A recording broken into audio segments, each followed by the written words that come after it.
1950 के अंदर government of India ने इलाहाबाद हाई कोर्ट के सिटिंग जज जस्टिस गुलाम हसन की अध्यक्षता में एक आयोग बनाया और दरगाह के माल एडमिनिस्ट्रेशन को लेकर के उसके ऊपर इंक्वायरी की।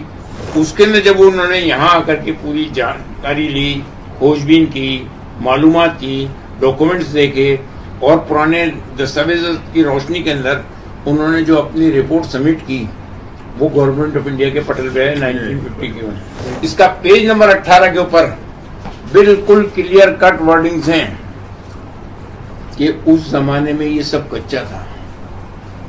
जब गरीब नवाज रहमतुल्लाह तशरीफ लाए उस जमाने में ये कच्चा मैदान था, उसके अंदर उनकी कब्र थी।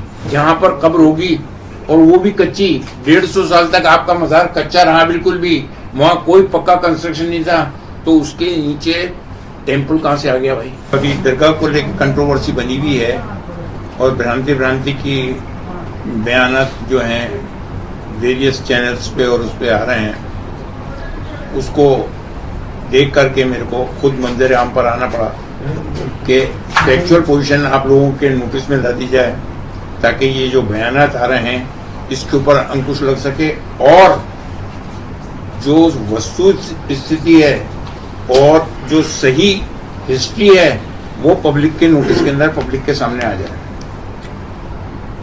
अभी थोड़ी देर की बात है कि सुप्रीम कोर्ट ने, हमारे सर्वोच्च न्यायालय ने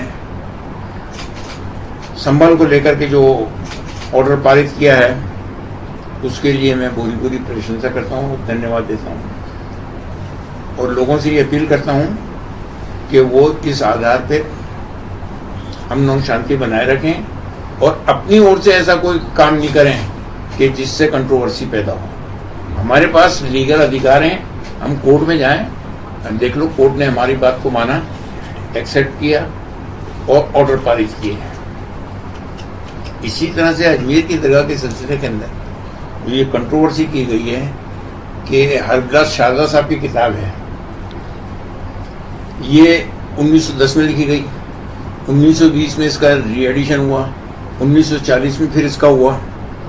उसके अंदर पेज नंबर 92 पे बिल्कुल क्लियर कट वर्डिंग्स हैं। हरदास शारदा साहब हिस्टोरियन नहीं है, नंबर 1, वो एक एजुकेटेड आदमी थे।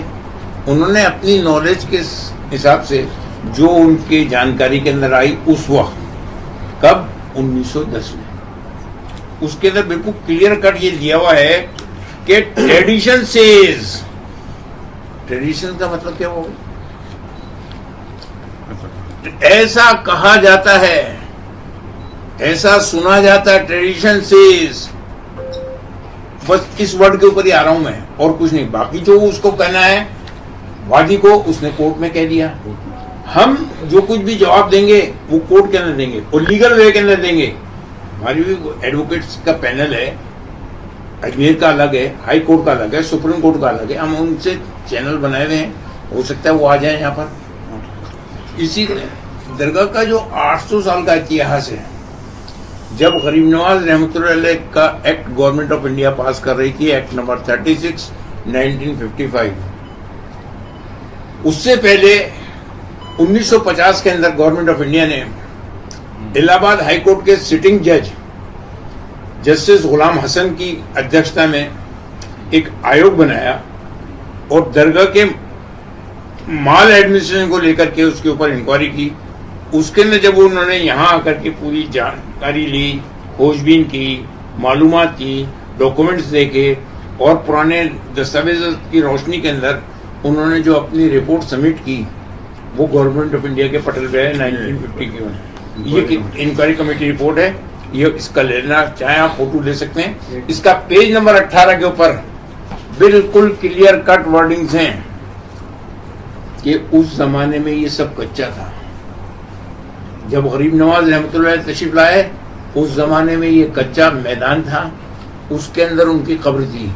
अब साइकोलॉजी पॉइंट ऑफ व्यू से आप खुद अंदाजा लगा सकते हैं कि जहां पर कब्र होगी और वो भी कच्ची, 150 साल तक आपका मजार कच्चा रहा, बिल्कुल भी वहां कोई पक्का कंस्ट्रक्शन नहीं था, तो उसके नीचे टेम्पल कहां से आ गया भाई? पहली चीज।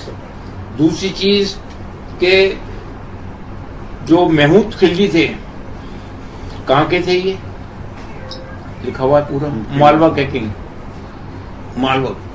उन्होंने जब अजमेर पर कब्जा किया तो उन्होंने अपनी तरफ से जो एडमिनिस्ट्रेशन चलाया, उसके अंदर गरीब नवाज के खलीफा की दरगाह है नागौर शरीफ के अंदर, सूफी अहमदुद्दीन सुल्तान तारिक रहमतुल्लाह। उनके परपोते जो थे वो ख्वाजा हुसैन नागौरी नाम से जाने जाते थे। उनसे उस महमूद खिलजी की बहुत ज्यादा अकीदत थी, तो किसी फंक्शन के अंदर उनको उन्होंने खूब इनाम वगैरह दिए, तो उन्होंने उस पैसे को यहाँ ला करके ख्वाजा साहब का गुम्बद बनाया, ये जो जिसको आप जन्नती दरवाजा कहते हैं वो बनाए, और जो कच्चे मजार थे उसको पक्का किया। ये उस 150-200 साल के बाद में बना है। ये 1961 AIR 1961 supreme court full bench का सुप्रीम कोर्ट का जजमेंट है, गजेंद्र गोलकर का। इसका कच्चा था, ये पूरे हिस्ट्री दी हुई है, दरगाह की हिस्ट्री।